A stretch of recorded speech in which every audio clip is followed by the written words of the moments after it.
bonjour à tous. Je voudrais savoir un petit peu qui est kiné. Ouais. Qui est orthophoniste? D'accord. Qui est infirmière? Qui est ergothérapeute? Diète. Oui, oui, excuse-moi, Diète, excuse-moi. Alors, je vais vous expliquer un petit peu. Moi, je travaille dans un service d'unité de respiratoire chronique, donc, qui est à l'hôpital de la Péronie et qui prend en charge, en gros, les myopathes, les tétras et les paraplégiques qui décompensent, les SLA. On n'a pas de sclérose en plaques, et puis on a des BPCO à des stades plus ou moins avancés. Voilà. Ma collègue Corinne, qui est aujourd'hui parmi vous, fait plutôt tout ce qui est ORL. Donc on va faire une présentation. Vous verrez après, les modes de désencombrement seront un petit peu différents suivant les services. Hein, puisque Corinne les fait tousser, cracher. Elle a aussi des trachéostomies. Il y a des personnes qui peuvent bouger, les miens peuvent relativement peu bouger en fait et sont évolutifs au niveau de la dégradation. Il nous arrive dans le service d'avoir des gens par exemple qui sont cannulés et où là notre but c'est de les décannuler parce que souvent dans les centres de rééducation ils ne veulent pas nous prendre des patients trachéotomisés. Donc le but du service c'est alors de réussir à pallier les troubles de la déglutition, soit par des moyens évitant la fausse route, soit de les rééduquer. Et puis, on passe, alors soit on les décanule complètement, soit on met un bouton de Montgomery. Je ne sais pas si vous savez ce que c'est qu'un bouton de Montgomery, pour le kiné. En fait, c'est un petit bouton en silicone que l'on met quand on décanule le patient et que l'on met, c'est une espèce de cône qui se met et qui permet d'être voilà, qui est usité au cas où il y a besoin de refaire. Donc je vais vous présenter un truc un peu bateau, on va voir ça. Voilà, donc le rôle du kinésithérapeute. Alors, bon, alors le tout, là, on va présenter la toux, le bilan kinésithérapique, les méthodes de désencombrement et le travail commun avec l'orthophoniste. Alors jusque-là, nous avions une orthophoniste qui venait régulièrement, et puis elle est venue bosser ici, donc je n'ai plus d'orthophoniste pour travailler avec moi, donc je me débrouille un petit peu. C'est toujours un peu difficile dans les services, c'est que théoriquement on devrait avoir tous les corps de métier. On a une diététicienne avec qui on bosse régulièrement, ça c'est très bien. Par contre on n'a quasiment pas d'ergo, et l'orthophoniste elle vient quand elle peut, donc souvent elle vient, on fait un bilan, elle donne des directives et on essaye de faire la rééducation qui va avec. Alors, le rôle important dans la déglutition, c'est la protection des voies aériennes supérieures. Pendant la déglutition, c'est la fermeture laryngée avant la contraction pharyngée. Donc ça, c'est parce que le temps, on dit le temps pharyngo-laryngé, mais en fait, c'est un temps laryngo-pharyngé. Hein. La fermeture se fait avec les différents niveaux, de bas en haut, hein, avant que la contraction pharyngée ne se fasse. Sinon, vous avez un défaut de sécurité. C'est ce qui se produit lorsque vous avez des atteintes des centres supérieurs, où vous n'avez plus que la boucle réflexe inférieure, et la boucle réflexe inférieure ne prend pas l'anticipation. C'est-à-dire que quand vous décidez de manger, vous avez une stimulation à partir de l'aire préfrontale, vous décidez de manger, donc vous fermez votre larynx et vous contractez votre pharynx. Si vous n'avez pas cette boucle-là, c'est le passage réflexe au niveau des piliers et en base de langue qui va vous déclencher la fermeture. Mais il y a un temps de retard. C'est pour ça que quand vous avez certaines pathologies des centres supérieurs, il vaut mieux donner il faut adapter la texture pour qu'elle soit moins rapide et éviter la fausse route directe. Le rôle de protection après la déglutition, c'est lorsqu'il y a eu un défaut et que vous avez un encombrement. Alors soit parce qu'il y a un défaut du sphincter œsophagien et vous avez un regorgement, il faut l'expulser, soit parce que ça a passé le plan cordal et que vous êtes au niveau bronchique, il va falloir aussi expulser les corps étrangers. Donc elle est physiologique et demande un ensemble de facteurs pour être efficace. Elle peut être réflexe ou volontaire. Alors ça, c'est lorsque vous faites un bilan, hein, il faudra toujours, au niveau kinésithérapie, vérifier que vous avez une toux réflexe ou une toux volontaire. Ce n'est pas la même chose et vous pouvez jouer de l'un sur l'autre. Vous avez des patients qui n'ont plus de sensibilité, donc qui n'ont plus de réflexe, mais à qui vous pouvez demander de tousser, c'est-à-dire inspirer, avaler, tousser en systématique pour protéger vos voies aériennes. Et vous avez des gens qui n'ont plus de volonté, mais à qui vous pouvez, c'est pas très agréable, il ne faut pas le faire de trop, mais en ayant un appui sur la trachée, déclencher une toux qui vous permettra d'avoir une expulsion. Donc le but, c'est de lutter contre l'obstruction des voies aériennes et lutter contre l'introduction des corps étrangers, parce que vous avez soit un risque d'étouffement immédiat, soit un risque d'infection lent. Hein. Le signe de l'irritation laryngée, bronchite pulmonaire, et alors ça signe, bon alors la toux peut signer donc une fausse route, une irritation, ça peut être aussi un tic. Alors ce qu'il faut savoir aussi, c'est que quand vous avez un trouble de la déglutition, vous n'avez pas forcément de toux. Hein, parce que si vous avez un problème de capteur, vous n'avez pas forcément de toux. La fausse route n'étant pas décelée, vous n'aurez pas forcément une toux. A l'inverse, si vous avez un encombrement important, quand vous avalez, le larynx monte, au niveau de la trachée, c'est pas quelque chose de dur, hein, c'est quelque chose qui s'étend, et le fait que ça s'étende peut avoir un phénomène irritatif qui va vous donner une toux, mais qui ne sera pas forcément due à l'inhalation d'un corps étranger, mais qui sera due à l'irritation faite par l'allongement et la présence d'encombrement bronchique. D'accord ? Alors, les mécanismes, ça nécessite des capteurs sensoriels, des muscles inspirateurs, essentiellement le diaphragme, hein, c'est le muscle le plus fort, les muscles expirateurs puissants, donc les abdominaux, les intercostaux, une cavité nasale protégée par le relèvement du voile du palais, ça c'est normal, hein, sinon ça tourne, passe par le nez, et un larynx en état fonctionnel. Ça, je pense qu'anatomiquement parlant, vous avez déjà eu plein de cours. Donc, pour pouvoir tousser efficacement, il faut prendre de l'air, donc il faut inspirer, donc il faut ouvrir les cordes vocales. Donc ça sera principalement effectué par l'action du crico-arythénoïdien postérieur. Et puis vous avez aussi la précontrainte du cartilage qui fait que spontanément les cordes vocales auraient tendance à s'ouvrir. Pour la fermeture, nous avons l'action du crico-arythénoïdien latéraux. Hein, et vous avez les muscles arythénoïdiens transverses et puis accessoirement le cricothyroïdien. Alors la toux, c'est un mouvement en 3 temps, une inspiration ample due à l'abaissement de la coupole diaphragmatique. Hein. Deuxième temps, un blocage glottique correspondant à l'accollement des cordes vocales sur une contraction des muscles vocaux. Donc ça, si vous avez une paralysie d'une corde vocale ou si vous avez une hypocontraction de ces muscles-là, vous n'aurez pas une toux, vous n'aurez pas le mais vous aurez un donc qui dit pas de surpression, vous avez une éjection qui sera moins forte et moins valide. Hein. Une augmentation de la pression sous-glottique, donc c'est ce qu'on a dit, une contraction des abdominaux et des intercostaux. Troisième temps, une ouverture brusque des cordes vocales et une éjection de l'air de 6 à 12 litres par seconde. D'accord ? À partir du moment où vous avez fait à peu près 600 litres minute, si vous arrivez à 200 litres minute, il faut prévoir ce genre d'installation qui vous aidera à faire expectorer votre patient ou à prévoir une aspiration si vous avez un patient encombré que vous devez désencombrer à partir de. L'étiologie de l'encombrement, vous avez tout ce qui est tabagiste, maladies génétiques, alors les mucos, les myopathies, les infections bronchiques pulmonaires, là vous avez un encombrement qui vient du poumon, qui encombre l'arbre bronchique et qui va remonter. L'asthme, c'est un spasme. Les trachéotomies et les intubations. Alors, les trachéotomies, parce que la trachéotomie, c'est pas quelque chose de physiologique, hein, d'avoir un trou au niveau de la trachée, c'est pas physiologique. En plus, si vous avez un ballonnet, ça joue sur l'ascension. Et puis, les intubations, souvent, c'est lors de l'intubation. Alors, il y a 2 types d'intubation. Il y a l'intubation buccale et l'intubation nasale. Il faut comprendre que physiologiquement, vous avez une courbure cervicale, hein, comme ça. Et vous avez la courbe dans l'autre sens. Si vous la mettez dans le nez, la courbe est à peu près comme ça. Si vous la mettez dans la bouche, elle est plus serrée. Et vous avez des compressions. Donc vous risquez des compressions nerveuses.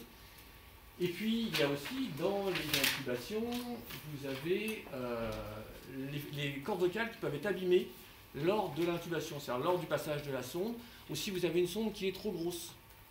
Parce que souvent, dans les réanimations, ils ont l'habitude de mettre tel ou tel diamètre. Or, des cordes vocales chez un homme, chez une femme, chez un monsieur de 2 mètres et chez un monsieur d'1 mètre 60, c'est pas forcément les mêmes. Et si vous mettez une sonde d'intubation trop importante, vous risquez de faire des lésions au niveau des cordes vocales. Donc après, on aura des problèmes de toux quand on fera une extubation. Voilà. Alors, les causes d'inefficacité de la toux, c'est le défaut d'étanchéité glottique, les lésions des cordes vocales, c'est ce qu'on a dit suite à l'intubation, un encombrement du plan sus ou sous-glottique suite à une trachéotomie. Alors parce que dans la trachéotomie, il va y avoir une désafférentation, il va falloir réafférenter, refaire travailler les plans sus et le sous-vocal. Et puis, lorsque vous avez une trachéotomie, même avec un ballonnet dégonflé, et que vous voulez faire souffler votre patient, ou tousser votre patient, eh bien, votre trachéo, elle gêne. Donc, elle va diminuer le débit au niveau de la toux. Et si vous avez un encombrement, on verra qu'il y a des méthodes avec, par exemple, le ballon, pour augmenter ce flux d'air qui vous aidera à remonter les sécrétions qui sont compris, je vous ferai voir plus tard, entre votre canule et votre langue. Voilà. Et puis, les défauts de force expiratoire, bah, ça, c'est tout simplement dû à, si vous avez une intubation longue, eh bien, forcément, c'est comme tout, hein, tous les muscles qui sont palliés par le respirateur, bah, ils ont tendance à fondre. Donc, c'est pas terrible. Puis après, il y a aussi, il faut vous dire aussi, c'est que lorsque vous avez des patients qui viennent en réanimation, il y a aussi la chose pour laquelle ils sont venus. C'est-à-dire, si c'est un traumatisé, lorsqu'il arrive, c'est comme dans les troubles de déglutition, on dit la réa induit des troubles de déglutition. Mais les gens qui viennent en réa ne sont pas en pleine santé, sinon ils ne seraient pas en réanimation. Et en fait, ils arrivent avec leur pathologie, leurs problèmes de déglutition, des fois leurs problèmes respiratoires en général. Donc ça joue aussi sur la prise en charge. Les pathologies de l'arbre bronchique, eh bien, ça peut être les pathologies type trachéomalacie, par exemple, sur un ballonnet mal gonflé ou trop gonflé, par exemple. Le bilan kinésithérapie. Bon, vous avez le dossier médical, ça tout le monde connaît. Les constantes physiologiques, donc la saturation, la fréquence cardiaque. Alors, dans mon service à moi, ils sont monitorés. Donc, vous avez une saturation. Alors, la saturation, en général, elle devrait être entre 97 et 100%. Chez moi, par exemple, il y a des gens qui sont à 88%, sont tolérés à 88%. C'est leur physiologie, parce qu'il y a une adaptation. La fréquence cardiaque, parce que c'est intéressant, parce que c'est un indicateur de désaturation. Hein. Quand vous avez une désaturation, vous avez soit une augmentation du rythme ventilatoire, soit une désaturation, soit une augmentation du rythme cardiaque. Est-il sous oxygène? Bien parce que c'est sûr que dans votre bilan, s'il est à 97 sous 5 litres, c'est pas pareil que s'il est à 96 en air ambiant. La fréquence respiratoire, en général, on va dire que c'est entre 12 et 15, un peu plus dans les services de soins intensifs. Évaluer l'état de conscience, de coopération et de compréhension. Alors ça, c'est important, parce que souvent, la kinésithérapie, c'est quelque chose de patient dépendant. Vous pouvez sauter sauvagement sur votre malade pour le faire expectorer, mais c'est mieux quand il participe. Ça, le cofassiste, si vous l'avez avec le masque, il faudra la participation de votre patient.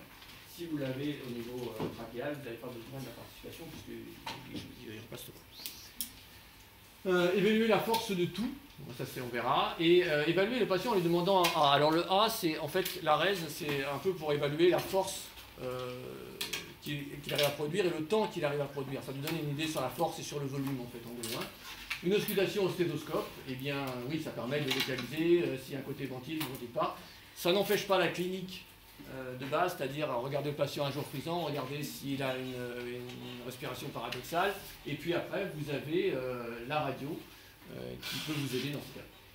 Alors, j'ai marqué en gros et en rouge, ne jamais se lancer dans des manœuvres de kinésithérapie respiratoire ou dans un test de déglutition si vous n'êtes pas sûr de pouvoir désencombrer les voies aériennes supérieures. C'est-à-dire, c'est quoi ça?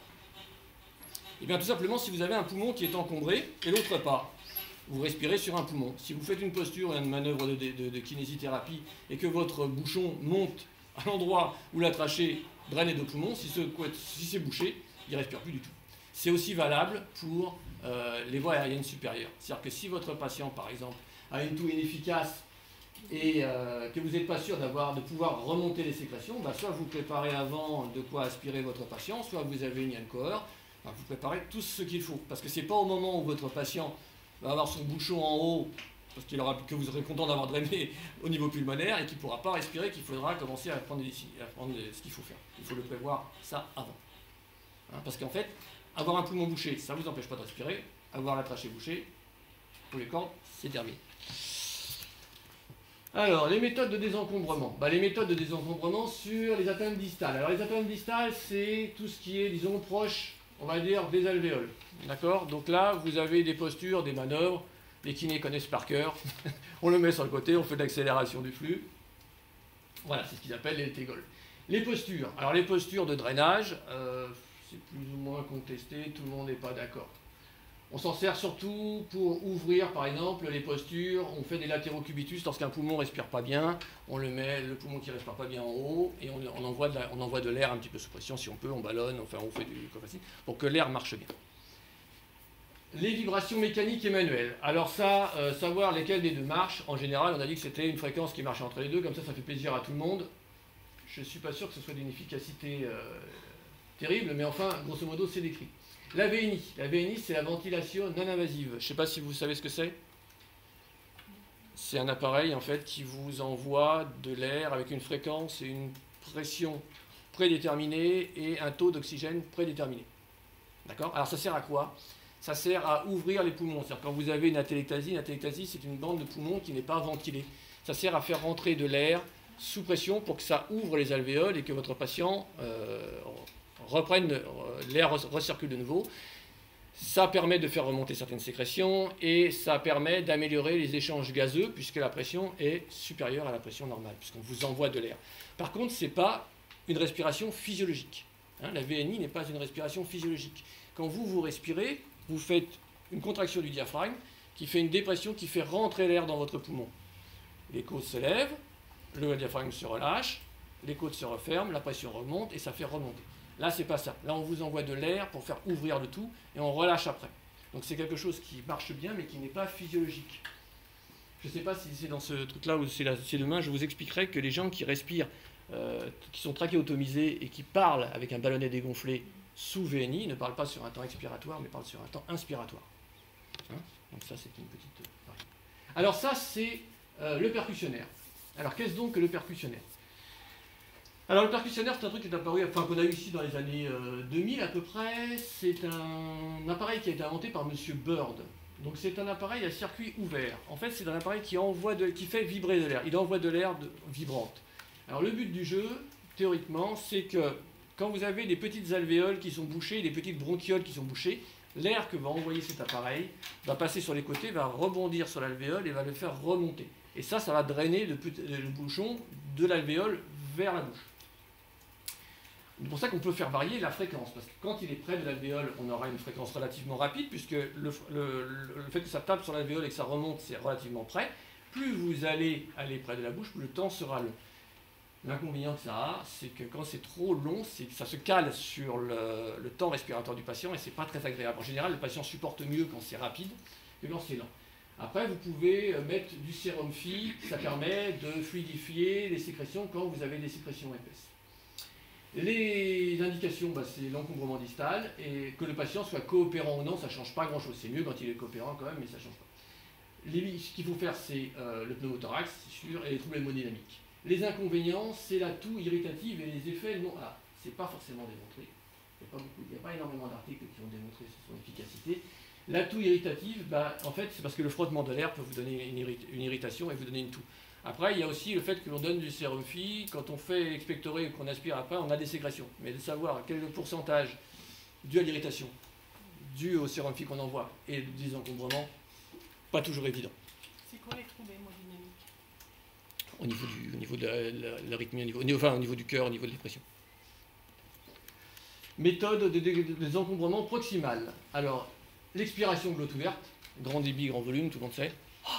Hein, la toux volontaire, la toux réflexe, la canule de Jan Koer. Alors la canule de Jan Koer, c'est ça. Je ne sais pas si vous connaissez tous. Je vais vous faire voir.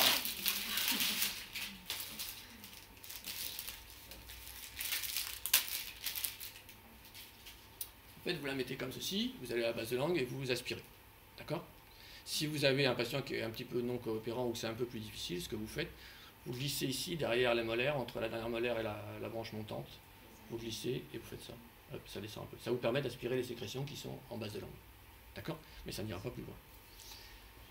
Après, vous avez l'aspiration nasopharyngée et nasotrachéale si urgence. Alors pourquoi je... Avec quoi vous aspirez? Ah, excusez-moi. Excusez-moi, je suis tellement habitué dans mon service. On a une aspiration murale, en fait, avec un stop vide. Donc oui, on aspire comme ça vous excusez, vraiment, je suis désolé. Voilà, c'est la même chose avec ceci. Hein. Alors, je précise la différence entre la nasopharyngée et la nasotrachéale, ou nasolaryngée, c'est que les kinésithérapeutes n'ont pas le droit de faire d'aspiration nasotrakhéale. Ils ont le droit d'aller à peu près à la distance du nez au tragus de l'oreille. Or, c'est nasopharyngé. Alors, si vous regardez la distance, ça s'arrête à peu près là. Souvent, votre patient, il est encombré en dessous.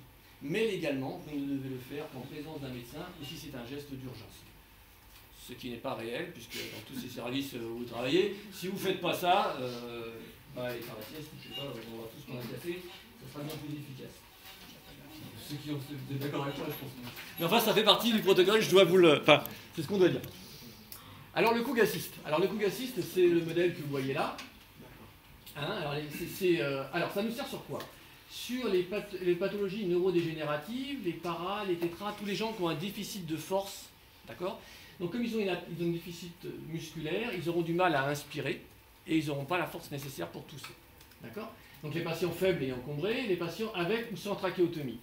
La seule différence, c'est que quand vous avez un patient non trachéotomisé, vous utilisez ce masque, donc ce circuit tel qu'il est là.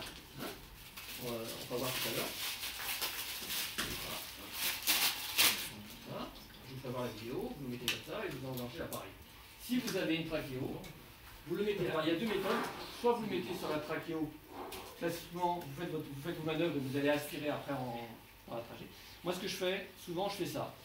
Je mets ça et je branche directement sur mon stock vide. Et pendant le moment où l'appareil réaspire l'air, je profite pour aspirer une sécrétion. Et souvent, ça suffit. Donc c'est pas un geste invasif, ça ne risque pas d'irriter votre trachée et ça dégage bien votre patient. Ça peut vous arriver lorsque vous faites un test de déglutition que votre patient avale de travers au départ. Si vous pouvez le faire rapidement, ça peut éviter d'avoir déjà de désencombrer dans un premier temps et après vous avez plus le temps soit d'aspirer autrement, soit d'enlever tout et de faire avec l'aspiration classique. Alors, petite chose, donc cet appareil, la différence c'est que le modèle que vous voyez ancien, l'ancien modèle, enfin celui qui est le gris qui est là-haut, il est purement manuel. Ça vous oblige d'avoir une main qui se sert de l'appareil pendant que l'autre main tient le masque. On verra une vidéo où Corinne nous fait ça. Et l'autre modèle, il a l'avantage, c'est qu'il est en mode automatique. Donc lorsque le patient sort, on a pré-réglé les paramètres. Les organismes qui s'en occupent les règles, et quand vous les avez à la maison, vous avez juste à le mettre en mode automatique. C'est adapté aux bonnes pressions, le patient est habitué, et vous avez, dans ces cas-là, soit vous avez les deux mains libres pour faire des accélérations du flux, soit vous avez une main libre et vous pouvez aspirer de l'autre main, ce qui est quand même pas mal. Voilà. Les contre-indications, c'est toujours pareil, c'est l'instabilité hémodynamique, le pneumothorax et les limites de la coopération du patient si vous êtes avec le masque. Si vous êtes avec le masque aussi, vous avez une possibilité de... C'est pas une contre-indication, mais c'est une complication.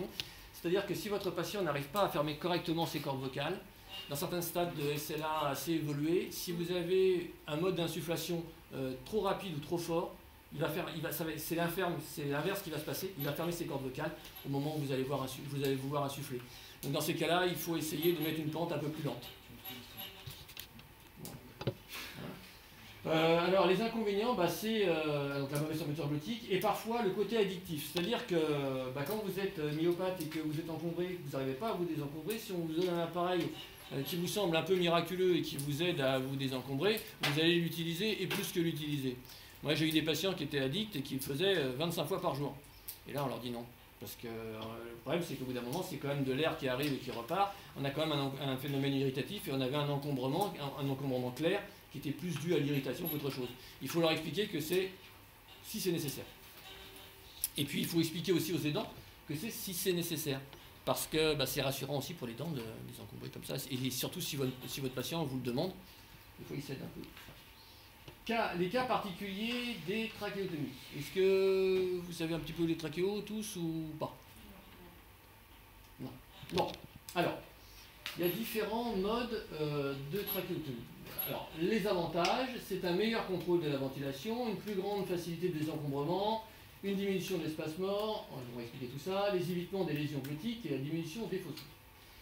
Alors, souvent, il y a deux solutions. Soit vous avez un patient qui arrive en réanimation, qui a besoin d'être ventilé. Dans ces cas-là, on intube le patient, c'est-à-dire qu'on met une grande canule qui va descendre, qui va passer à travers les cordes vocales avec un petit ballonnet et qui va permettre d'étancher ces systèmes et d'insuffler de l'air avec plus ou moins d'oxygène au patient. Ça, c'est valable un certain temps, mais c'est pas périn. Donc au bout d'un moment, soit on arrive à extuber ce patient, soit on n'y arrive pas, parce qu'au niveau respiratoire, c'est pas possible. Donc on va passer à la trachéotomie. Dans les trachéotomies, il y a deux types de trachéotomies, les chirurgicales et les percutanées, mais bon, ça c'est anecdotique, c'est pas très intéressant pour vous. Souvent en réanimation, vous avez ce type de trachéo, qui est un trachéoflex avec un ballonnet. Alors, trachéoflex, vous voyez, il est souple, je ne sais pas si j'en viens là, et il est armé. C'est-à-dire qu'on le voit à la radio, il a un ballonnet ici. Alors ce ballonnet-là, il sert à faire l'étanchéité entre votre trachée et votre canule. D'accord? C'est-à-dire que si vous envoyez de l'air à un patient et qu'il n'y a pas ça, si vous montez à une certaine pression, l'air va fuiter. Et votre machine ne donnera pas ses volumes. Elle va se mettre en alarme et vous ne pourrez pas ventiler correctement votre patient. Donc on gonfle ce ballonnet pour être sûr que ce que vous envoyez va bien dans le poumon. Comment on sait la pression que l'on a dans ce ballonnet? Eh bien parce qu'on a un petit témoin qui est ici. Vous les verrez après, vous viendrez voir les canules, je vous expliquerai un petit peu comment ça marche. Voilà. Hein? Donc ces patients, on gonfle. Alors, il faut faire attention quand vous gonflez un ballonnet. Si vous ne le gonflez pas assez, vous voyez les fuites.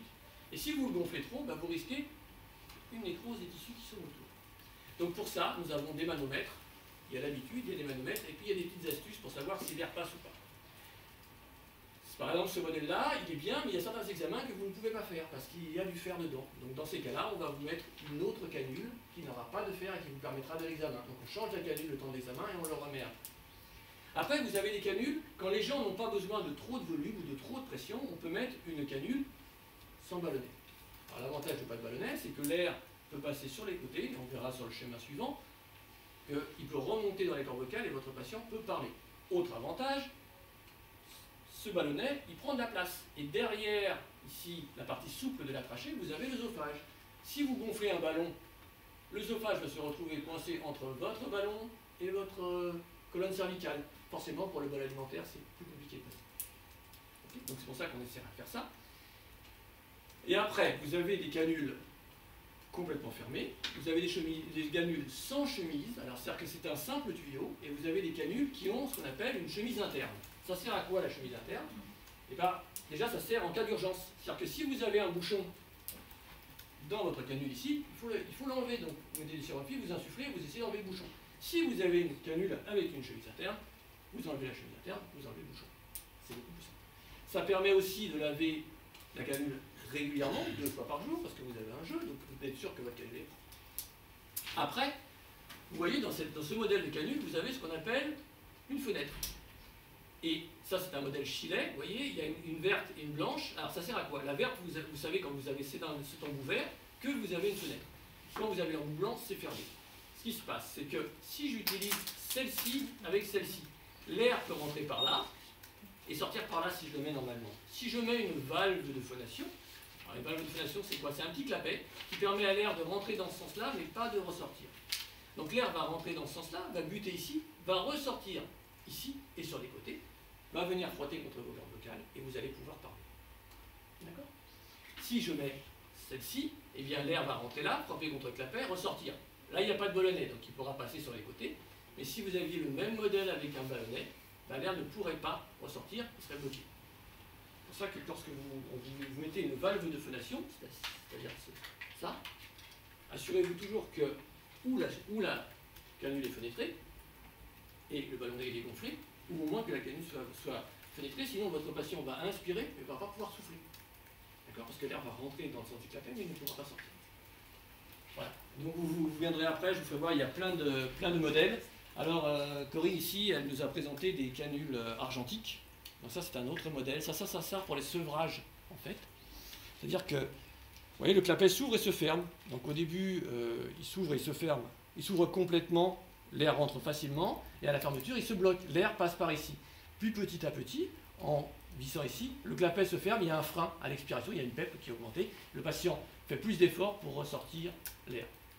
Ah oui, je ne vous ai pas expliqué ça aussi, il faut que je vous explique. L'intérêt aussi de la trachéotomie, c'est que vous diminuez l'effort que vous avez à faire pour respirer. Quand vous respirez ici, quand vous respirez physiologiquement, votre air passe par le nez, il est réchauffé, humidifié, fait tout ce circuit-là, passe les cordes vocales, va dans les poumons, remonte. D'accord? Si vous avez une trachéotomie, eh bien le circuit est plus court, donc c'est plus facile. Par contre, si vous le respirez comme ça, vous respirez de l'air sec et froid. Donc vous aurez tendance à avoir des sécrétions épaisses. C'est pour ça que l'on utilise un nez artificiel, ceci, qui permet en fait, à l'air de rentrée, il passe dans les poumons, il ressort, il se réchauffe et s'humidifie, et ça remplace les ailettes du nez. Ça évite de faire des bouchons. Et après, on peut mettre de l'oxygène pour augmenter l'oxygénation du patient. Vous avez des questions ou pas? Parce que je vais vite et... les questions, il y a... Ouais. J'ai une question sur le nez artificiel. On a un débat dans le service. Il faudrait que les patients aient un nez artificiel et les médecins ne veulent pas parce qu'ils trouvent que c'est lourd, que ça fait basculer un peu la canule et que du coup il y a plus de risques d'atteinte de la trachée sur les patients de vie. Le nez fait basculer, le nez artificiel fait basculer. Je trouve que c'est Moi, j'y crois pas trop. Hein. Je sais pas ce que vous en pensez. À la limite, le tubanité, oui. Parce que c'est Le tubanté, oui. Mais le nez artificiel, c'est très léger. Alors, le tubanté, pour Après, ceux qui savent. des fois, ce qui peut se passer, c'est que quand c'est imbibé de sécrétion, C'est lourd. là, il y a un gros problème parce que là, le patient n'arrive pas à respirer. Là, Parce que l'air passe pas. Et voilà, c'est parce que la mousse est imbibée de soit de salive, soit de sécrétion. Il faut les changer régulièrement. Normalement, si ta canule est de bonne taille et de bon diamètre, alors il y a un rapport entre le diamètre de ta canule et ta taille. Il y a des canules sur mesure, mais c'est rare. Hein. Souvent, un diamètre correspond à un angle et correspond à une longueur, si tu veux. Si ta canule est trop petite ou trop longue, elle ne sera pas en face de ta lumière au niveau de la trachée. Et si tu veux, là, elle va se mettre en porte-à-faux, et quand elle va avoir un point d'appui, tu vas faire un granulome. Ou quand tu vas l'aspirer, tu vas avoir un frottement. Mais normalement, si ta canule est bien fixée, alors, surtout si elle a un ballonnet, normalement elle ne peut pas bouger, mais même si elle n'a pas de ballonnet, si tu es bien dans l'axe de la lumière, c'est bon. Après, ce qui est sûr, c'est que plus tu peux mettre une canule petite, mieux c'est. Pourquoi tu mets une canule plus petite? Parce que l'air peut passer plus facilement sur les côtés, et quand tu veux le faire parler, ça parle, si tu as plus d'espace de lumière autour, même et de fenêtres grandes, plus tu parles, mieux tu parles, c'est sûr. Mais normalement, une canule bien placée, elle ne devrait pas faire d'appui. D'accord? Après, des fois, ce qui arrive, c'est que physiologiquement, on n'a pas tous la même épaisseur de cou. Et que des fois, ta canule, elle se retrouve un peu bloquée comme ça ou un peu comme ça. Mais je pense pas que ce soit vraiment le nez artificiel qui... Oui, comme te disait Corinne, le tubanté, parce que le tubanté, tu as le raccord, le truc en plastique, qui lui fait un appui. Et puis si ton patient, il bouge, pour peu que ton tubanté il soit un peu tenu, il va te la bouger. Plus que le nez artificiel. Non, le tubanté, j'en ai pas en démonstration. En fait, c'est... Ici, là, on a une espèce de tube en plastique qui se met sur le côté et qui est raccordé à ce qu'on appelle un réchauffeur, en fait, de l'air réchauffé, et qui vient passer systématiquement devant la canule. Mais votre patient étant comme ça, il est raccordé à un tuyau. S'il bouge, ça fait bouger la canule. Parce qu'en fait, votre canule, elle n'est pas fixée à la peau par des points, elle est fixée à la peau par un collier. Alors si le collier est trop serré, ça gêne, s'il n'est pas assez serré, il bouge. Donc c'est pas très stable non plus, hein, il faut quand même être réaliste. Donc si votre patient bouge, ça peut bouger la canule. Est-ce qu'il faut mettre un nez artificiel à toutes les personnes qui ont des tracts? Alors, si vous voulez le faire parler, le nez artificiel c'est compliqué, puisque pour qu'il parle, il faut un clapet. Oui. Donc si vous avez un nez artificiel comme ça, l'air passant de l'autre côté, il ne parlera pas à votre patient. Alors ça ne marchera pas. D'accord? Par contre, il vaut mieux un patient qui est en air ambiant, il vaut mieux lui mettre un nez artificiel pour avoir un air réchauffé. Parce que sinon, il va respirer de l'air sec. En fait, en gros, la différence, c'est comme si au lieu de respirer comme ça, vous respirez. Mais est-ce que c'est pas que pour les patients aigus, subaigus? Est-ce que c'est des gens qui ont des tracts depuis des années? Est-ce qu'on leur met quand même un nez artificiel tous les jours pendant des années? Ça dépend quel modèle vous avez. Si vous avez ce modèle-là, par exemple, de canule avec ce qu'ont les ORL en général, eux, ils mettent pas forcément ça, puisque déjà, eux, ils ont l'habitude de les gérer eux-mêmes, et que eux, ils ont l'habitude d'avoir ça. Donc ils l'enlèvent, ils la remettent, ils se mettent du sérum fi, enfin, ils vivent leur vie, quoi. Là, en général, ce système-là, c'est plutôt pour un patient aigu qui va sortir. Si vous avez des tracts comme ça depuis des années, voilà. C'est-à-dire que c'est des patients que vous avez qui sont avec des canules avec ballonnet ou sans ballonnet. Non, mais j'ai un patient en tête qui savait des mois, des années, et j'en parle au médecin, il me dit bah oui, non, nous les patients, si ça fait des années, Eh mais le tout, c'est... il n'y a pas de bouchon, mais pas de nez artificiel. Est-ce qu'il fait des bouchons? Est-ce qu'il a des sécrétions épaisses et sales? Non, pas forcément. On aspire une fois dans la journée, mais pas plus. Si vous l'aspirez une fois dans la journée, que les sécrétions ne sont pas épaisses et sales, il n'y a pas moyen. Maintenant, si vous voyez que ça s'épaissit, là, il faut... Ok. Sinon, il fait son aérosol. Hein. Il faut aussi faire un aérosol de temps en temps et puis hydrater comme ça. C'est pas systématique. Le sevrage respiratoire avec la valve de phonation. Alors, il doit être débité le plus vite possible, introduire le plus rapidement possible une valve de phonation et si c'est possible, pour ce qui est des troubles de la déglutition, moi ce que je fais dans le service, le plus rapidement possible, j'obstrue complètement ma canule. D'accord? Parce que le problème déjà des gens qui sont sous respirateur ou sous trachéotomie, eh bien c'est que vous, normalement, lorsque vous déglutissez, vous arrêtez votre cycle respiratoire, vous faites votre déglutition, vous recommencez votre cycle respiratoire par une légère expiration, ce qui permet de dégager ce que vous avez au-dessus des cordes vocales. Quand vous avez une trachéotomie ou un respirateur pendant un moment, vous avez une dissociation du cycle respiratoire par rapport au cycle de déglutition. Alors souvent on vous dit, ce que je dis là, c'est-à-dire qu'on vous met une valve de phonation, et puis on essaie de vous faire déglutir. Alors, quand vous avez une valve de phonation, vous inspirez par le cycle court et vous soufflez par le cycle long. Seulement, vous n'avez que de l'air dans un sens. L'idéal, c'est de mettre le boucher complètement pour redonner physiologiquement et au niveau neurologique un circuit complet à l'inspiration et à l'expiration. C'est ça qui est important. Alors, comment on fait? Eh bien, c'est tout bête. Au début, quand vous avez une canule avec un ballonnet, vous dégonflez votre ballonnet, vous aspirez, vous aspirez, vous aspirez.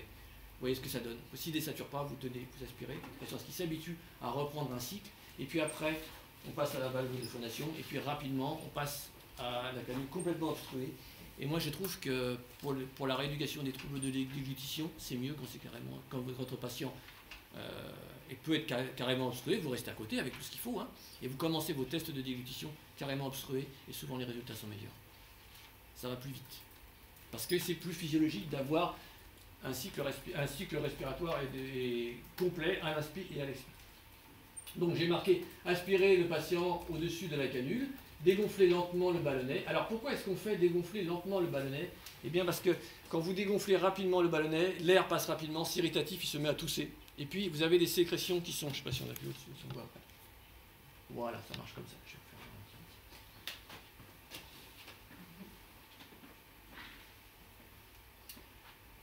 Vous avez votre canule ici avec votre ballonnet qui est ici. Vous pouvez très bien avoir une stase de ce qui est arrivé au-dessus par trouble de la déglutition ou X choses au-dessus. Lorsque vous allez dégonfler votre ballonnet, que va-t-il se passer? Eh bien, l'air va arriver ici de façon, s'il respire, ça va l'irriter, ça va le faire tousser. Deuxièmement, ce qui est au-dessus peut descendre. D'accord? Autre chose, si vous avez quelque chose d'assez dense ici, eh bien, quand l'air va passer ici, ça va aller, mais quand il va arriver là, il va se heurter à votre bouchon. Si vous lui mettez une valve de phonation, ce qui arrive des fois avec un ballonnet dégonflé, il éjecte la valve de phonation. D'accord? Donc c'est pour ça que l'on demande aux patients, on dégonfle doucement pour ne pas avoir ce phénomène irritatif, et après on demande aux patients de faire A. Pourquoi est-ce qu'on fait A? Tout simplement parce que quand l'air va passer ici, si vous avez un son émis au niveau des cordes vocales, c'est que vous avez une perméabilité au-dessus de votre canule. Si votre patient fait comme ça, c'est que l'air a du mal à passer, n'allez pas mettre une valve de phonation, il va pouvoir inspirer mais il ne pourra pas expirer. Donc dans ces cas-là, il faudra commencer par dégager ce qui est au-dessus. Alors soit vous le dégagez avec un ballon. Alors ce que l'on fait quand on ballonne dans ces cas-là, on prend un ballon, on règle plus ou moins la pression avec la valve, on lui demande d'inspirer, et à l'expiration, vous rajoutez de l'air, ça lui permet d'augmenter un peu la force et le flux, qui va permettre à ce bouchon d'arriver jusqu'ici. Alors soit il tousse et il le crache, soit vous allez chercher l'italienne.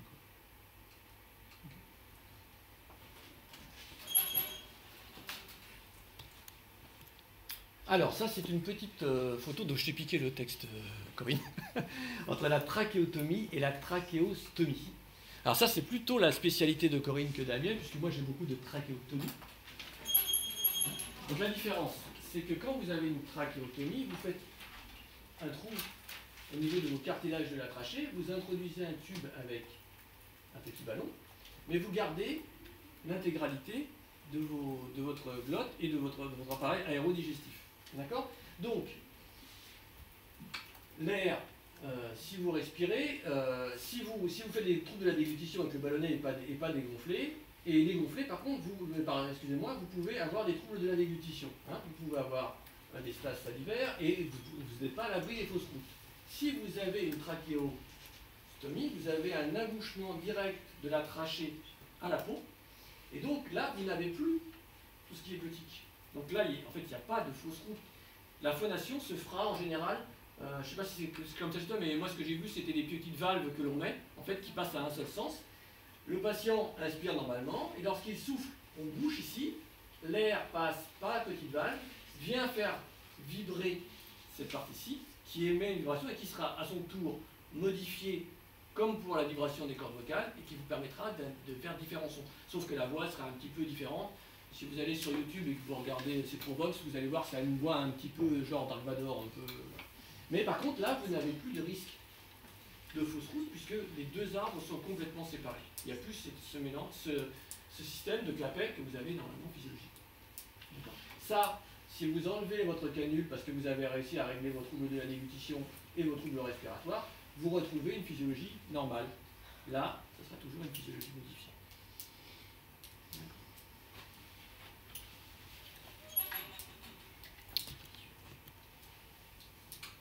Alors, deux vidéos. Oh là là, elles sont pas terribles, excusez-moi. Donc là, celle-ci, ça va être une vidéo où on va vous faire voir, j'y arrive. Donc nous allons vous présenter une séance pour un désencombrement et d'un patient qui a une myopathie. Donc voilà, pour le système d'aspiration, c'est celui que vous avez là-bas, donc c'est toujours pareil, une aspiration murale avec une canule de Yann-Coher à la fin. Et l'appareil que c'est celui-là que je vais vous présenter, c'est une aspiration murale. Hein. Celui-ci est un modèle relativement récent que nous allons utiliser en mode manuel, c'est-à-dire que nous lançons le traitement, là ça envoie de l'air. Là, ça aspire l'air. D'accord. Donc pendant ce temps-là, on demandera au patient d'inspirer. Le but du jeu était donc d'augmenter la capacité respiratoire pour améliorer l'effort de tout. Et là, nous allons inspirer pour, en fait, pallier à la déficience musculaire de ce patient lors de la toux et du MH. Nous allons commencer donc par un désencombrement distal. C'est pas très fort, je suis désolé. Plusieurs modes sont possibles. Là, nous allons commencer par un mode où nous sommes deux à travailler. Nous allons faire un désencombrement à 4 mains. Donc là on fait de l'actif aidé. Hein, donc là on va désencombrer la partie distale. On va faire remonter les collègue va faire de même en haut. Ces deux mains-là ont une pression de haut en bas et d'avant en arrière. Puis lui mettra une main au niveau du diaphragme, ici, voilà, comme ça. Et moi je mets ma main ici. La sienne servira à faire une pression de bas en haut pour remonter la coupole diaphragmatique. Et moi je ferai la même chose ici. Allez, on y va. Inspirez, soufflez. Là, vraiment, c'est nous qui nous substituons à ce muscle expirateur. Hein. D'accord. Inspirez. Quand on voit le patient, il n'a pas l'air en forme. Comme ça, mais... Autre variante, il pourrait mettre sa main sur les côtes en bas. Moi, la même chose ici, toujours en 4 mains. Et dans ces cas-là, c'est mon avant-bras qui servira à faire la pression de bas en haut sur l'abdomen. Regardez, inspirez, soufflez. Inspirez, soufflez. Donc là, le but du jeu, c'est de remonter la partie haute et des pressions, des vibrations qui se feront sur un temps expiratoire et plutôt à la partie finale du temps expiratoire, là où le poumon est le plus dense. On recommence. Inspirez, soufflez et on vibre. Inspirez, soufflez et on vibre. Inspirez et on vibre. Voilà. Une fois que les mucosités sont remontées à la partie haute et au niveau glottique, nous allons utiliser le cofaciste. Là, nous allons demander au patient, dans un premier temps, d'inspirer et de faire comme de la buée sur une vitre, c'est-à-dire en envoyant de l'air bien ouvert. Donc nous allons passer sur un temps, 3 temps d'inspiration, 3 temps d'expiration. On y va. Inspire, 1, 2, 3, expire. Inspire, 1, 2, 3, expire. Inspire. On voit quand même la thoracique qui se prend. Maintenant, nous allons travailler la touche. Il va faire la même chose, mais en toussant. Inspire, tousse. Alors voilà, inefficace. On voit que la touche est efficace, mais l'appareil va aller vers. Donc vous utilisez ça, vous? Inspire. C'est comme ça aussi? Tousse. Alors, encore une fois. Inspire, tousse. Voilà, voilà. Ça, c'est le cas d'un monsieur qui est myopathe. Après, nous avons cette dame. Je vous fais voir plusieurs petites vidéos, c'est peut-être plus simple que de vous expliquer. Si vous avez des questions, vous pouvez les poser après. Si vous voulez du matériel, je vous expliquerai avec plaisir. Je vais y arriver. C'est qu'elle est partie. Au secours. Ah, voilà. C'est pas celle-là, c'est l'autre, je vais y arriver. Bon. Ouais, excusez-moi. Voilà, c'est bon, je vais y arriver. Ouais, non, c'est pas vrai.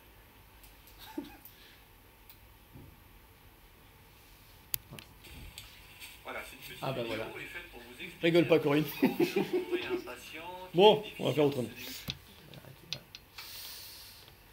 Alors, le binôme kinésithérapeute et orthophoniste. Pourquoi c'est intéressant? Parce que lorsque vous allez faire un test de déglutition, l'idéal c'est d'avoir une saturation de votre patient à 92%. Parce que si pendant votre test de déglutition vous avez une désaturation de 3 points, hein, vous descendez en dessous des 80, et là, au niveau respiratoire, c'est pas l'oxygénation, c'est pas terrible. Une fréquence respiratoire entre 12 et 15, parce que c'est la fréquence respiratoire normale et ça vous permet d'avoir un temps de 0,75 secondes à peu près entre l'inspi et l'expi qui vous permet de déglutir. Un volume d'air suffisant, pourquoi? Eh bien parce qu'il faut pouvoir expectorer si c'est nécessaire. Une toux efficace. Alors c'est fameux, le DEP, c'est le débit expiratoire de pointe. Ça se mesure avec un pic flow. C'est un petit appareil dans lequel vous soufflez, ça vous donne un débit.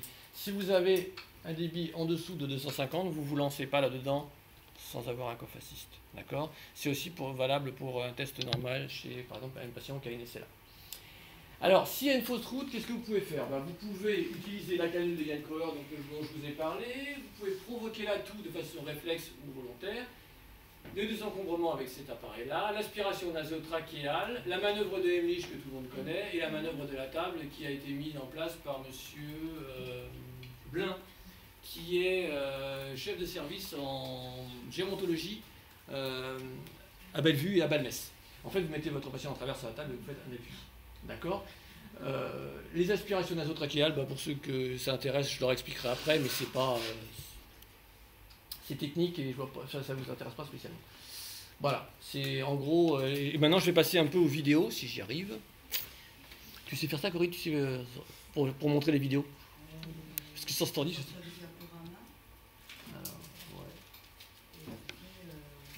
Tu sais faire ça, non?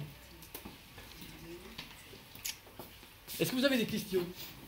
Oui, le DEP, vous pouvez m'expliquer ce que c'est, s'il vous plaît? DEP, c'est le débit expiratoire de pointe. C'est ça. C'est-à-dire ça se mesure chez des patients qui ont... Ça se mesure chez, par exemple, sur de l'asthme généralement, ou par exemple chez des patients qui sont neuromusculaires et qui ont un déficit. C'est-à-dire que pour faire votre toux classique, il faut faire... Si vous avez un DEP en dessous de 250, vous allez faire... Vous allez faire... Alors au mieux, si les cordes vocales se bloquent, ce ne sera pas suffisant. Et si vos cordes vocales sont libres, vous n'aurez rien. Donc vous n'aurez pas une toux efficace. C'est pour ça que si vous avez un DEP qui est insuffisant, il faut pouvoir le pallier par soit une Là, vous aspiration. avez des DEP dans ce kit Des piflots. Oui. Le piflot, je l'ai peut-être sur un autre truc. Le problème, c'est que je ne retrouve pas ta clé. Comme c'est un Mac, moi, j'y connais rien. Ah, c'est un Mac. Bon. Qui connaît les Macs? Non. Ben, c'est pour retrouver sa clé. J'ai une clé dessus Et je ne sais pas où la retrouver, la clé. Déjà, moi, je suis un ordinateur normal. Donc, vous avez une démo que je vois? Pour le DEP? Oui. Il faut sortir du... Ah, mais c'est ça le truc, d'accord. Ce que je peux faire demain, je vous donne la ména. Ah, voilà. Je peux voir ce que c'est. Alors, comment je fais pour sortir de là? Là, on fait tout descendre. Et là, c'est Alors, là. coffre assist, ah voilà. Normalement, t'as ta clé qui est là. Ouais, alors Et après, super. c'est... Je sais pas ce que là, c'est. Tu voulais montrer... Demain, je vais venir justement voir la kiné et je viendrai avec Marie Lorchaine, qui est l'orthophoniste. Et comme ça, vous verrez les différents cas. Là, actuellement, dans le service, on a... Alors, Tu voulais si vous êtes montrer... orthophoniste et que vous faites de la SLA, il y a un site qui s'appelle Espoir SLA. C'est un site qui a été mis pour un monsieur qui a une cinquantaine d'années, qui est gendarme et qui a fait une SLA. Et donc sa famille fait des défis sportifs pour financer tout ce qu'il a besoin. Et donc, lui, à travers ça, vous voyez un petit peu ce qui se fait. Et, C'est pas Christian Coudre? Non. Vous connaissez Christian Coudre? Non. Ah, Mais, c'est cette configuration-là. Voilà, mais c'est ce système-là. Alors, l'avantage quand vous allez sur ce site, c'est que vous voyez ce qu'ils font. Par contre, c'est optimisé, puisqu'il a des gros moyens. Ouais. Après, moi j'ai des patients dans le service qui ont beaucoup moins de moyens, et forcément la prise en charge est différente. Et puis vous avez les différents stades de la SLA. C'est pour ça qu'on discutera de ça demain. Et on discutera aussi de la répercussion de la trachéotomie chez les patients SLA et de leur évolution par rapport à la déglutition et à la phonation. Parce que c'est une... Voilà, c'est une... J'ai ça comme... Pourquoi ça sert de faire une DEP si on a déjà testé la fille? Qu'est-ce que ça apporte de plus? C'est juste, la DEP c'est pour quantifier réellement. Maintenant, tu le vois bien si tu as une toux qui est efficace ou pas efficace. Si le mec il fait t'as pas besoin de faire une DEP. Hein. S'il fait t'as pas besoin de faire une DEP non plus. Voilà. Donc, déjà, si tu entends que tu as un blocage glottique et que tu as un débit, c'est bon. Après, comme tu dis, c'est là, c'est quand tu veux quantifier, parce que quand c'est des maladies comme ça qui sont évolutives, tu vas avoir une chute de la capacité respiratoire et de la force respiratoire. Et si tu veux, il y a des études qui ont montré qu'en fonction de la force de la DEP, tu peux faire un pronostic sur l'espérance de vie de ton patient, sur tes possibilités d'évolution. C'est surtout ça. Et puis, ça fait partie des critères qui permettent de poser une VNI à un moment opportun. Si tu la poses trop tard, eh bien c'est dommage parce que la maladie, la VNI peut aider, si tu veux, aux troubles cognitifs, peut aider aux troubles de la déglutition. Il faut la poser au bon moment. C'est important. Donc ça sert à ça aussi. C'est surtout pour quantifier en fait. Sur une SLA ou sur un neuromusculaire. Corinne, tu nous as fait des superbes vidéos. Tu voulais montrer quoi? Parce que le coffre assise, tu l'as déjà montré du coup. Qu'est-ce qu'on fait? Attends, après t'as quoi? Parce que t'as... Coffre assise, c'est pareil, des encombrements restés. Les canules. Attends, le drainage bronchique, la pénicillin, on la fera après. Tu voulais du sang? Ouais. Ah, parce qu'il n'y a pas beaucoup de sang là. Non. J'ai un petit truc, tu vois. Et c'est celui-ci, quoi? Celui-là? Oui, c'est parce que je sais pas ce que c'est. C'est pas un PowerPoint ça? Non, c'est ton PowerPoint ça. Ça c'est le mien. Alors, du coup, je sais pas comment on fait pour sortir. Attends, tu vois. Tu nous chercher là. Un petit fil. Du style. Si tu veux, tu as les calculs sur les canules. Ouais,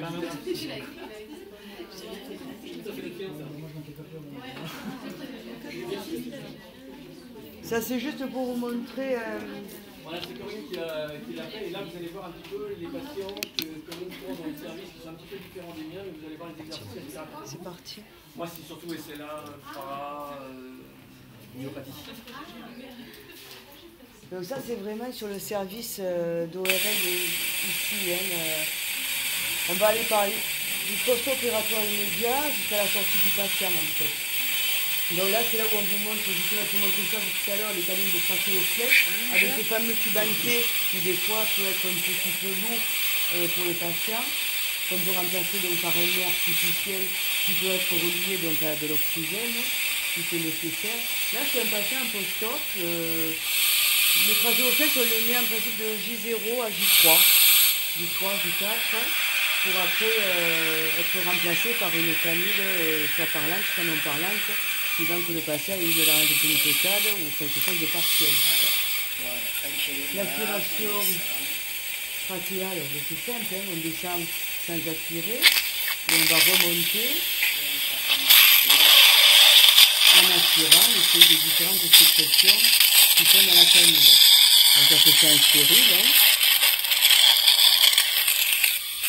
Donc bien prendre le temps d'aspirer tout autour parce qu'il y a des sécrétions qui sont collées dans le trachéoflèche. Donc c'est toujours bien de pouvoir prendre le temps d'aspirer correctement. Deuxième temps, là on est vraiment sur un patient qui a une laryngectomie totale. Donc il est porteur d'un larynxtube avec un nez artificiel. Donc là, on a chanté, il n'y a plus de larynx, donc il a une respiration uniquement trachéale, il a un trachéostome. On voit aussi qu'il a eu une reconstruction par l'embout de grand pectoral, mais bon, ça c'est pour l'anecdote. Donc laryngectomie totale, respiration uniquement trachéale. La toux, elle reste quand même possible avec de bons abdominaux. Au niveau kiné-respi, nous, ça ne va pas nous changer au niveau des gestes, ventilation, inspiration profonde, expiration profonde. On accompagne pour faire notre drainage respiratoire. Et une fois que ces sécrétions vont migrer le plus haut possible, le but, ça va être ensuite d'aller, on entend là que ça monte, d'aller les aspirer en enlevant donc cette petite mousse là, le nez artificiel. Et après, on lui demande une expectoration et il va tout le tracas.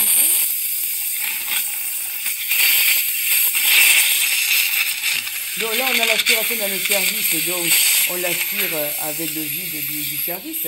Sinon, il peut aussi expectorer avec un mouchoir, avec du papier, et tousser, cracher dans le papier. Il va se dégager comme ça ensuite à domicile.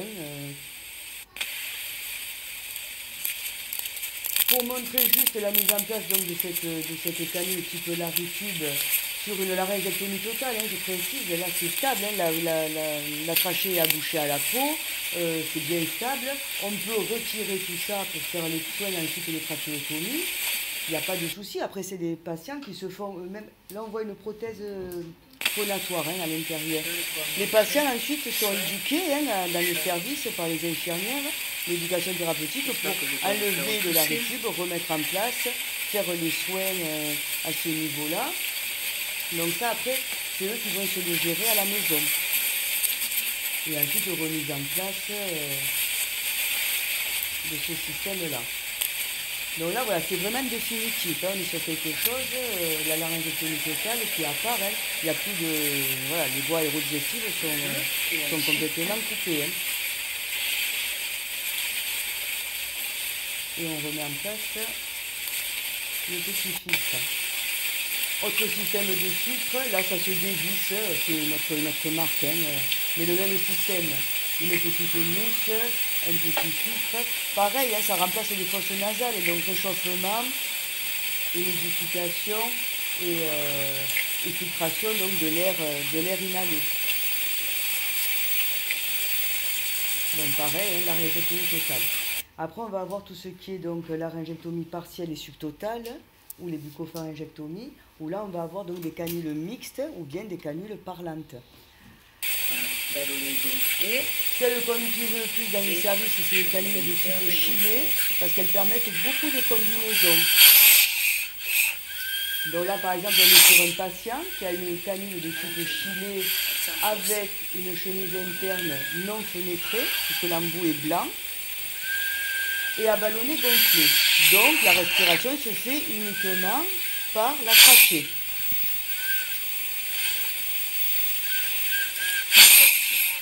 Bon, il était pris le compte de tout, c'est pas facile pour lui.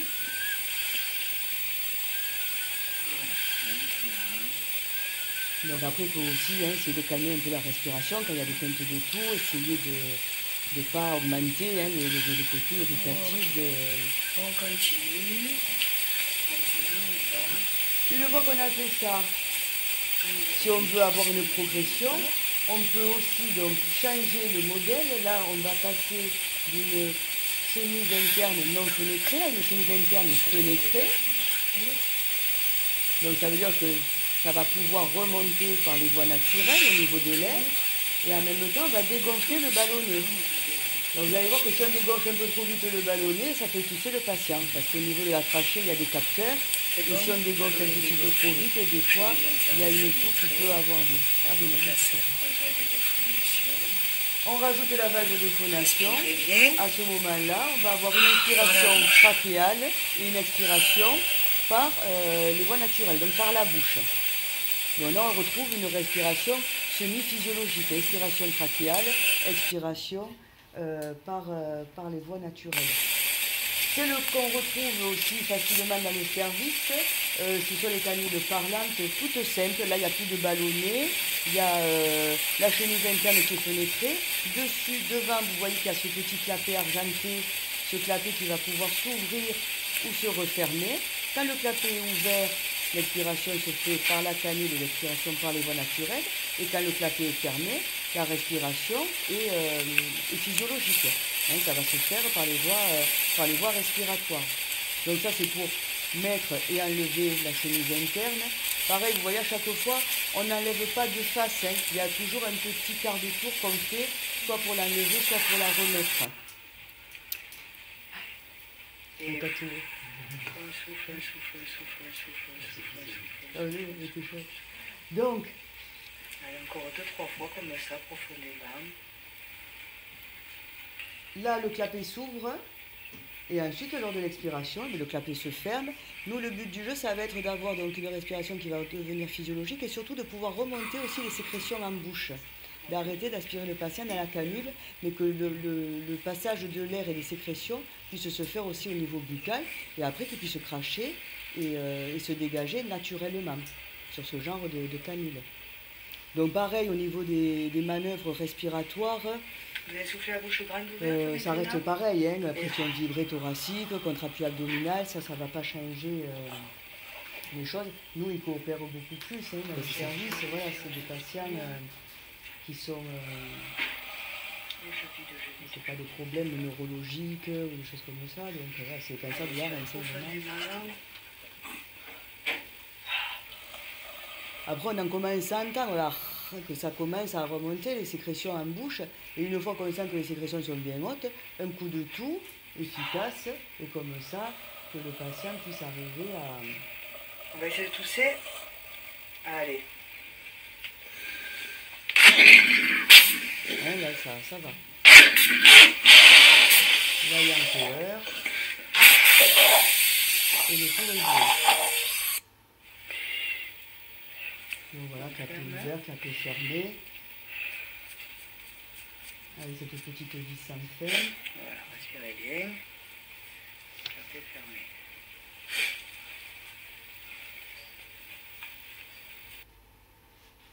Enfin, la dernière chose qui va se passer, c'est quand le patient arrive à respirer, clapet fermé, 3 jours, 2 nuits, avec une déglutition alimentaire qui se fait sans trop de fausses routes ou sans fausses routes, le patient, à ce moment-là, il est décanulé, donc il y a un pansement compressif devant la trachée, et à ce moment-là, voilà, la décanulation est faite. Quand il tousse ou quand il respire, quand il parle, de bien appuyer sur le pansement de décanulation, pour que ça se cicatrise bien au niveau de la trachéotomie. Voilà comment ça se passe de façon au niveau kiné dans le service d'ORL. Voilà le travail. Voilà, comme ça, ils ont vu un petit peu Là, il y a tout. les deux aspects différents suivant l'interface.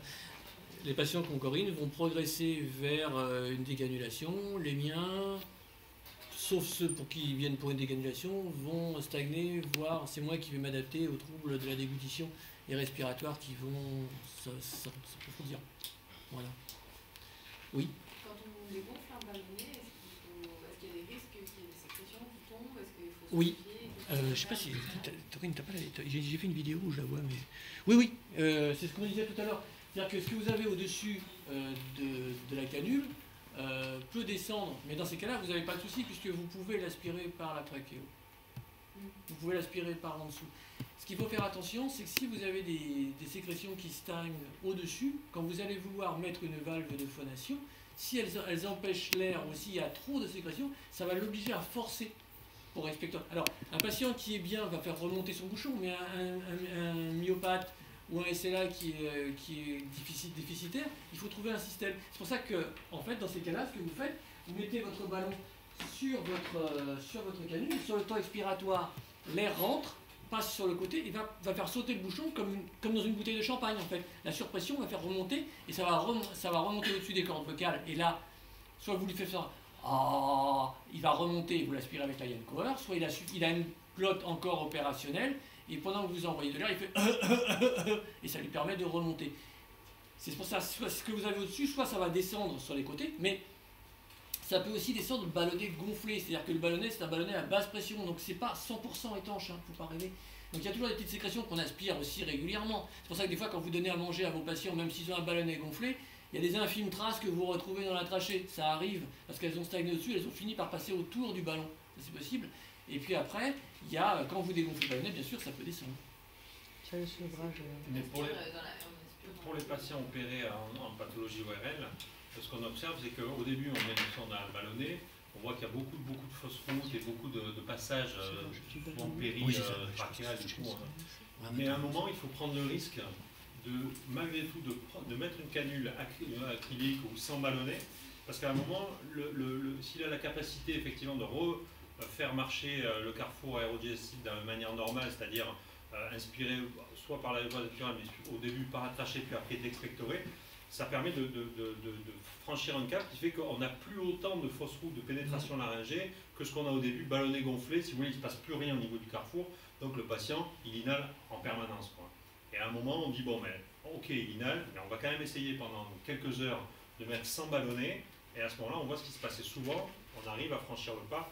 Sinon, on peut rester très longtemps avec un patient qui a un ballonnet gonflé, ça déafférente complètement le carrefour aérodigestif, il y a des fausses routes en permanence, et finalement, la situation est bloquée, quoi. Donc la canule ballonnet gonflé entretient les fausses routes pour les malades de post-opératoire d'ORL. Après, les malades neurologiques, c'est différent. Mais pour Mais cela, à un moment, il faut franchir un cap. Tout le monde freine, mais on le franchit. Et en prévenant le patient que si jamais ça ne se passe pas bien, on remet la canule à ballonner, c'est pas grave. On fait des manipulations, mais c'est pas grave. Et après, on resserre. Donc il faut savoir faire des essais de canules acryliques, enfin sans ballonner, de canules par an. C'est ce que je leur disais en fait au début, avant de faire le début, on avait ce temps où on hésitait en fait. Et il faut dégonfler le ballonnet, aspirer, voir qu'ils reprennent la réinfermentation. Mettre une valve de phonation. Ouais, et c'est ce que je disais même pour la déglutition. Je me suis aperçu s'ils supportent, en étant à côté, d'obstruer complètement, c'est-à-dire d'avoir le circuit à l'inspi et à l'expi, c'est bien mieux au niveau déglutition. Et c'est souvent un geste que l'on ne fait pas. On reste souvent à une valve de phonation et c'est moins bien parce que. Moins bien qu'une obturation. C'est le résultat et ça vaut le coup de prendre le risque. Vous restez à côté, hein, de toute manière. Si un problème, vous l'enlevez, vous l'oxygénez, vous préparez tout. Mais franchement, ça a l'avantage. Je crois que c'est celle-là de vidéo, je ne sais pas ce que. Je ne vais pas me trouver. Voilà. Petite vidéo pour vous montrer le sevrage au niveau du ballonnet de la canule de trachéo de ce patient. Donc là, le but du jeu étant de dégonfler le ballonnet et de permettre à l'air, durant le temps expiratoire, de passer le long des cordes vocales et de lui permettre de parler. Donc là, actuellement, il a ballonnet gonflé, l'air arrive ici, passe à travers le nez artificiel qui le réchauffe et l'humidifie, va dans les bronches et les poumons et remonte par ce circuit court. En aucun cas, l'air ne passe, théoriquement, par les plans vocaux et il ne peut donc point parler. Donc on va enlever ce nez artificiel pour pouvoir mettre ceci qui est une valve de phonation. La première étape va être de faire une aspiration au niveau trachéal pour vérifier qu'il n'y ait point d'encombrement.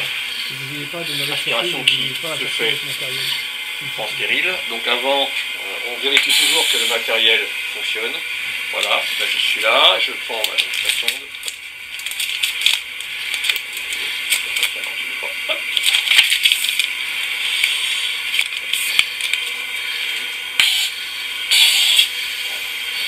L'aspiration se fait tranquillement.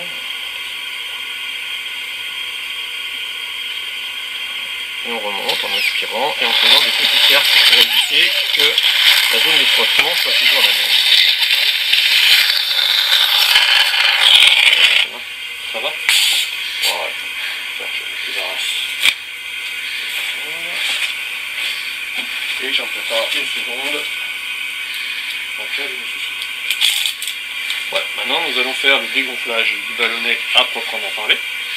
Alors, avant toute chose, nous avons préparé un ballon qui ici est relié à l'air puisque le patient n'est pas oxygénodépendant. Voilà, avec une rotule que nous allons mettre là. Là, nous avons une valve que nous pouvons plus ou moins ouvrir pour permettre d'avoir une fuite. Dans ce cas-là, je me servirai de la valve en position fermée pour avoir la même pression dans la main que le patient a dans l'arbre bronchique.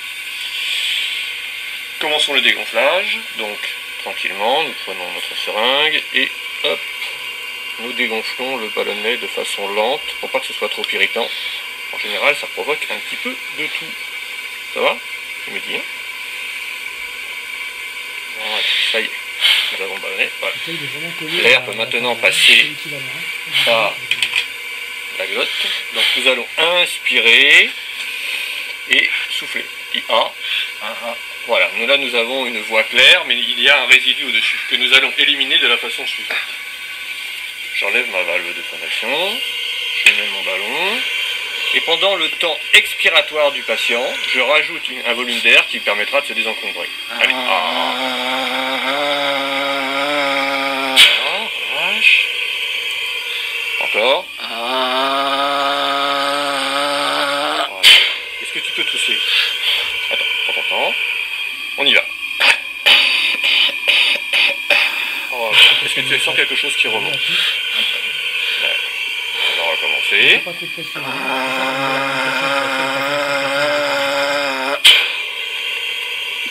D'accord. Tu as aspiré? Il faut que je t'aspire au niveau trachéal? Là, d'accord, voilà. Là, donc vous avez le résidu qui était ici, qui est bien remonté dans la bouche, c'est la question que vous m'avez posée tout à l'heure. Alors, on refait une écoute. Comment tu te sens là? Ça va. Ça va, il n'attaque rien ou pas? Non, c'est bon? Voilà. Si nous obtenons une voie claire comme ça, nous arrêtons. Si il y avait des résidus qui restaient, nous recommencerions l'expérience jusqu'à avoir une voie claire. Voilà. Ça c'est ce que vous faites aussi? Vous faites le même système? Voilà, c'est ça. Donc par contre, faites attention, moi j'aime bien, alors je triche en fait, je mets mon doigt au niveau de la valve, mais comme ça je sais ce que j'envoie dans le poumon pour faire de surpression au niveau pulmonaire, je me mets bien sur un temps expiratoire. Alors ce qui arrive, c'est que certains patients, par contre, ça les irrite un petit peu de faire ah. Donc après, ils vous disent ah, j'ai une voix un petit peu. Donc voilà. Ça permet de dégager ce que vous avez au-dessus. C'est un petit peu un test que l'on faisait avant lorsqu'on extubait les gens. Ça s'appelait le test au ballon. C'est-à-dire qu'on mettait une canule, quand les gens avaient une canule comme ça et qui passait à travers les cordes vocales. On regardait qu'il n'y ait pas de résidus ou de spasmes laryngés. C'est-à-dire qu'on dégonflait le ballon, on bouchait la sonde et on disait aux patients, on dit ah, si on avait un son clair, c'est empirique, hein. Mais si on avait un son qui passait, on savait qu'au-dessus, ça se passait bien. Si vous n'aviez pas de son, c'est que soit vous aviez des sécrétions qui venaient obstruer, soit vous aviez un œdème réactionnel autour de votre canule, et là, vous ne décanuliez pas, parce que quand vous enleviez, vous enleviez pas votre tube, si vous enleviez votre tube quand ça gonflait, vous ne pouviez pas le remettre. Et donc, vous étiez en difficulté. C'est des tests anciens.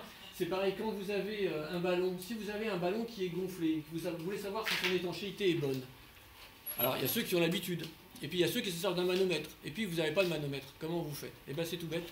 Vous prenez votre petite seringue, vous le dégonflez légèrement, vous demandez au patient d'inspirer, vous bouchez. Et vous lui demandez de faire A. L'air va passer sur les cordes, va passer sur les côtés, va venir vers les cordes vocales. Et là, tranquillement, vous gonflez avec votre seringue, votre ballon. Et sa voix va faire A. Et au moment où elle s'arrête, la pression est suffisante. Elle est suffisante pour que ce soit étanche, et comme ça vous ne faites pas de surpression. Et vous savez que vous êtes à la bonne pression. Parce que des fois, quand vous êtes à domicile, on vous dit la canule a dégonflé à 5 cc. Le ballon il est gonflé à 5 cc. Ouais, mais 5 cc quand il était neuf. Mais si votre ballon il s'est dégradé, ou il est peut-être plus à 5 cc, il est peut-être à 6. Donc dans ces cas-là, c'est une méthode empirique. Quand vous n'avez pas de ballonnette, c'est une méthode de savoir. Voilà, et vous n'avez pas de risque. Voilà, j'espère que ça vous... Je ne sais pas si vous avez des questions, j'espère que ça a répondu à vos quelques questions.